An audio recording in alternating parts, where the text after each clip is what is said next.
বিসমিল্লাহির রহমানির রহিম। সুপ্রিয় দর্শক শ্রোতা, আমি এই মুহূর্তে অবস্থান করছি ভারতের মুর্শিদাবাদের আরেকটি ঐতিহাসিক জায়গা কাটরা মসজিদ। এখানে মসজিদ নাম হলেও একসময় নামাজ হতো, বাট এখন এখানে আর নামাজের কোনো ব্যবস্থা নেই।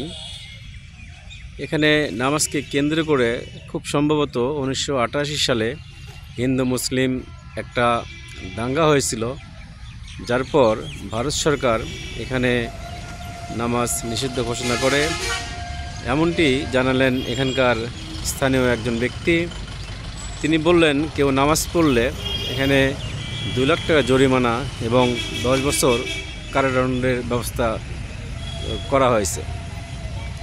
এই মসজিদের সিঁড়ির নিচেই রয়েছে বাংলার প্রথম নবাব মুর্শিদ কুলি খাঁর কবর।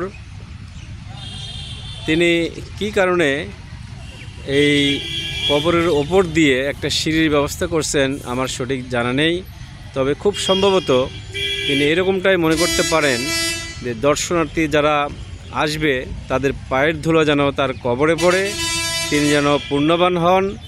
সম্ভবত এই কোনো চিন্তা চেতনা থেকেই এই কবরের ব্যবস্থা এখানে করা হয়েছে।